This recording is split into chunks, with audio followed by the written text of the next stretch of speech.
주님은 나의 최고봉 4월 16일 묵상을 시작하겠습니다.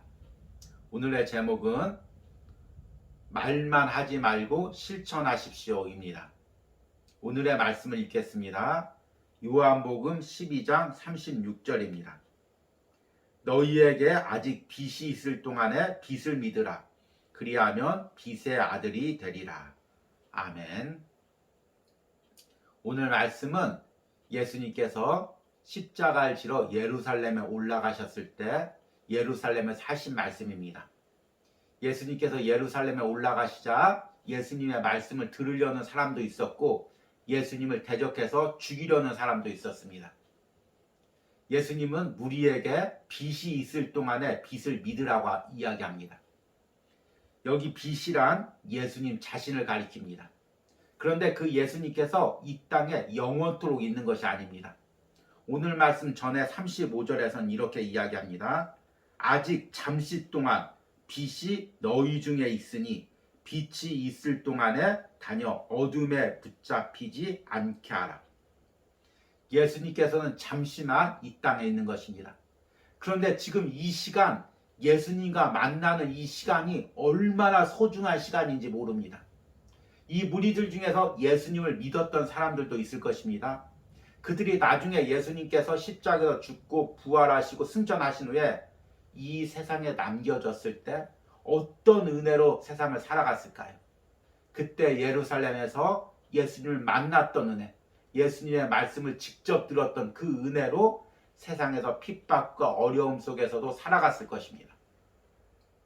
빛이 있을 동안에 빛을 경험했던 그 은혜가 그들을 걷게 해주었을 것입니다. 우리도 마찬가지죠. 우리가 신앙생활 하다 보면 영적으로 예수님을 만나는 체험을 하게 됩니다.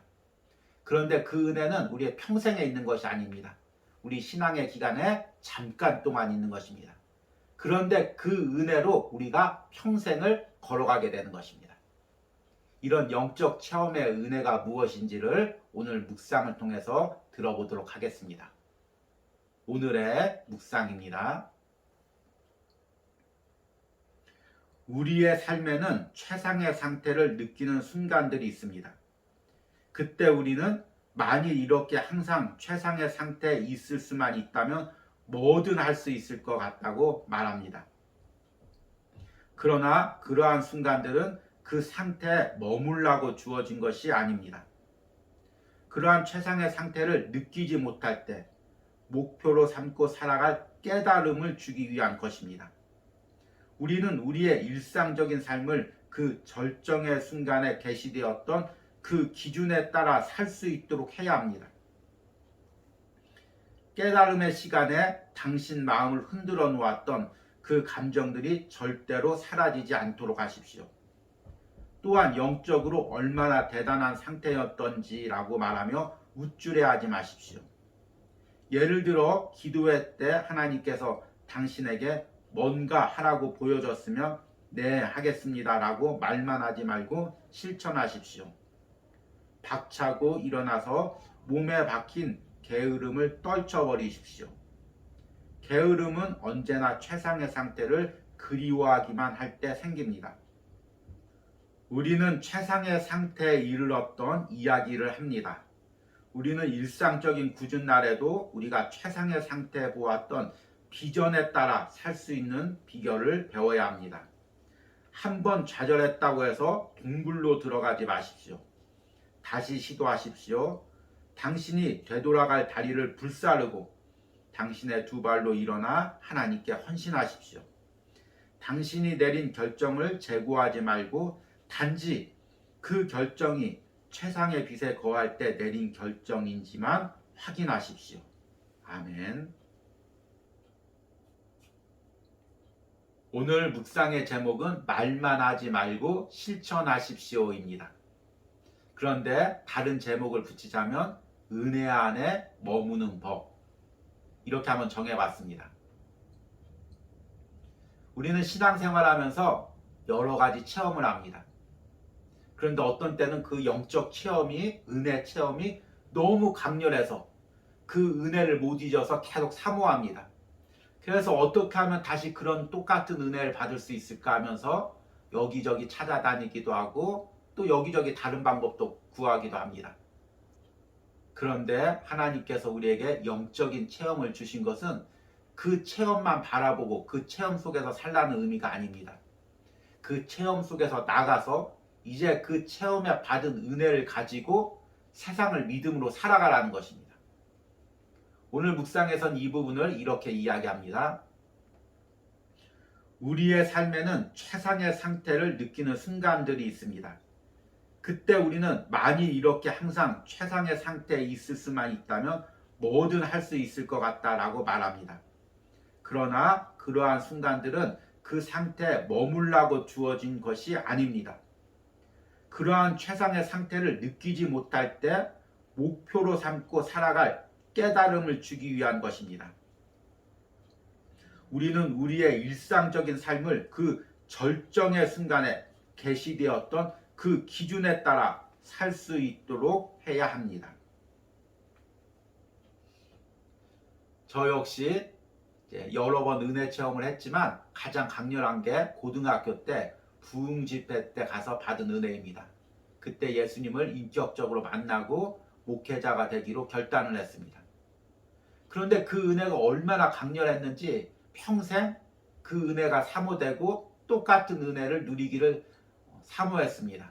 지금도 이제 그런 마음이 있죠. 그런데 하나님이 그때처럼 강렬한 은혜는 주시지 않으셨습니다. 그런데 제가 그때 받은 은혜로 목회자로 되기로 결단했을 때 여러 가지 어려움이 있었고 갈등이 있었지만 그때 받은 은혜, 그때 결단했던 그 결단이 기억나서 넘어질 때마다 그 은혜 붙잡고 지금까지 걸어왔습니다.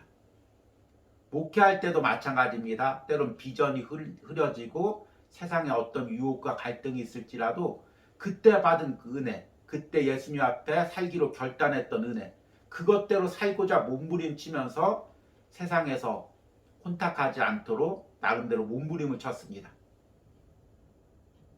그 은혜가 참 감사하죠. 은혜란 바로 이런 것입니다.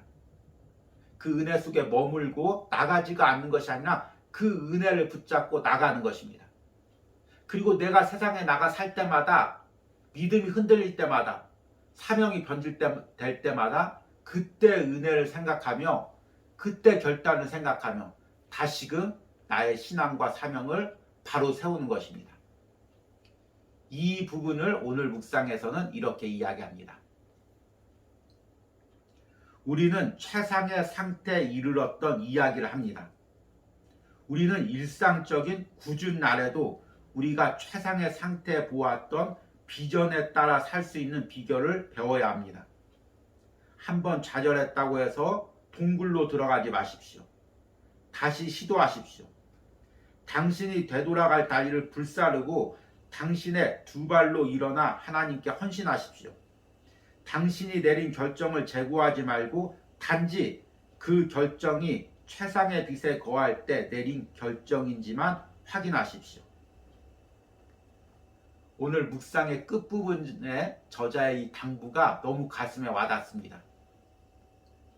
당신이 내린 결정을 재고하지 말고 단지 그 결정이 최상의 빛에 거할 때 내린 결정인지만 확인하십시오. 우리는 은혜를 받았을 때 하나님 앞에 세상 것 다 내려놓고 하나님 뜻대로 살겠다고 결단을 합니다. 그런데 살다 보면 그 은혜가 식고 어느새 나도 모르게 세상 속에서 섞여 살고 있습니다.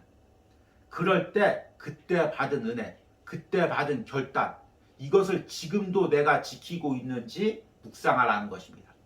그리고 그 결단과 은혜가 사라졌으면 다시금 그 결단과 은혜로 돌아가라는 것입니다. 이것이 우리가 은혜 가운데 머무르는 길입니다. 이런 은혜가 이 묵상을 듣는 여러분들의 모든 심령 가운데 있기를 바랍니다.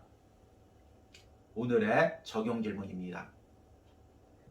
내가 예수님과 가장 강렬하게 만났던 은혜의 체험은 무엇입니까?